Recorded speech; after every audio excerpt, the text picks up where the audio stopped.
Hi, my name's Shay Christensen, and this is my presentation on the Kenya water crisis. So, 17 million people in Kenya don't have access to clean drinking water. That's just under half of their total population. Recurrent droughts, poor management of water supply, contamination of the available water, and a sharp increase in water demand resulting from high population growth are all contributions of the water crisis. And there's a lot of poverty in Kenya, resulting in 43.4% of their population living under the poverty line. So the use of wastewater in Kenya is actually illegal. They've yet to come up with ways to reuse and refine their wastewater. So this non-treated water is being used for irrigation, plants, and crops, and is also being ingested by many of the poor Kenyan people. Different water tests have shown large traces of lead, BOD, coliform bacteria, and nitrates, which clearly suggests that their water is toxic and way under American standards. And as for their drinking water, the supply is not enough to provide for their population. Right now, the water availability is about 650 meters cubed and is projected to be only 350 meters cubed per capita by 2020. As for the United States, we do reuse our wastewater after going through different treatment plants. And at least 1 billion gallons of treated wastewater is reclaimed a day and used for irrigation of golf courses and city parks and many different uses. The increasing urbanization in Kenya has its waste management lacking. There's a buildup of solid waste and not enough equipment to dispose of it properly. Not only do they not have enough people, but there's not enough educated people who understand waste management and sanitation. Non-governmental organizations are the main source of trash disposal in Kenya. With little regulation, trash is often dumped into abandoned quarries. And although there is a sanitation and hygiene policy in place, it's often overlooked and not enforced or followed. And in the United States, we have various different ways of managing solid waste. The use of landfills, combustion and incineration, transfer stations, recycling, and composting are all different ways to keep our waste down and manageable. There are issues that come along with these methods. Leaching into groundwater, contamination of the food chain, greenhouse emissions, and different air pollutants. So this is a photo of one of the quarries in Kenya where trash is disposed of. And many people live near the unregulated dump and are at risk for many different health issues. Burning plastics produce dioxins and other toxins that are ingested by the neighbors.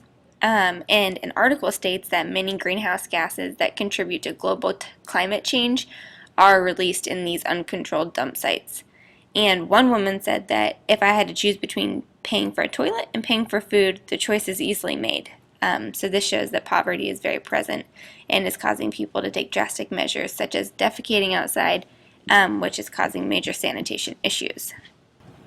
So hepatitis A is the first infectious disease that I'm going to talk about. It's spread through consumption of food or water that's contaminated with fecal matter.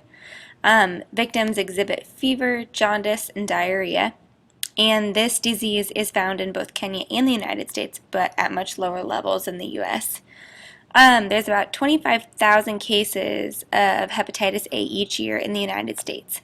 And in order to keep yourself safe from this infection, you should wash your hands after using the restroom, changing diapers, or any other time that you're at risk of containing fecal matter on your person. Typhoid fever is another infectious disease. It's a bacterial disease that's spread through contact with food or water that's also contaminated by fecal matter or sewage. Victims exhibit sustained high fevers and can cause death if it's untreated. It's very uncommon in industrialized countries such as the United States. And safety precautions would be to refrain from risky foods and getting vaccinated before you travel to other countries where it's present. So leptospirosis is a bacterial disease. The infection occurs through contact with water, food, or soil that's contaminated by animal urine. Symptoms include high fever, severe headache, vomiting, jaundice, and diarrhea. If it's untreated, the disease can result in kidney damage, liver failure, meningitis, and respiratory distress. So next is malaria, which is transmitted to humans through the bite of a female mosquito. The parasites can multiply in the liver and attack your red blood cells, resulting in cycles of fever, chills, and sweats. It can cause death due to damage of vital organs. And this disease is common in Kenya, but very rare in the United States. The U.S. pretty much eliminated malaria in the 1950s, but there are random cases that occur every once in a while, usually from recent travelers. The CDC made immense efforts to get rid of the disease by spraying insecticides and draining large areas of water to remove the breeding of mosquitoes.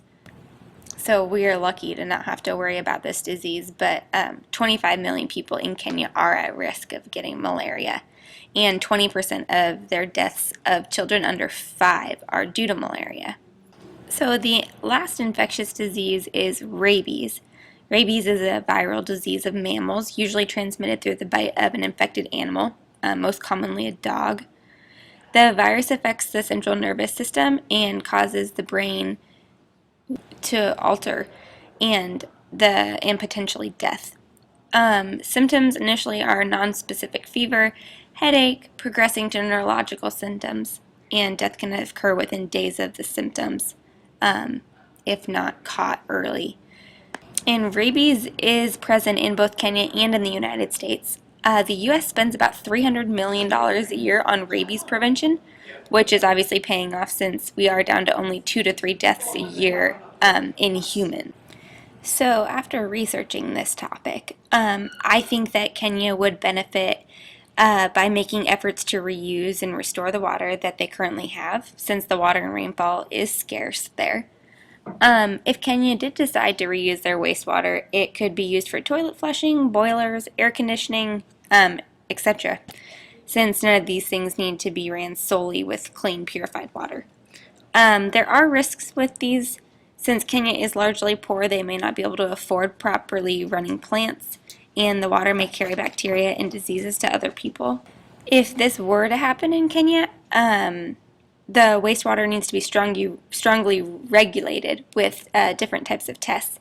Water tests should be conducted, making sure that there's no more than the allowable levels of pesticides, herbicides, and metals in the water. And these are my references, and thank you for watching.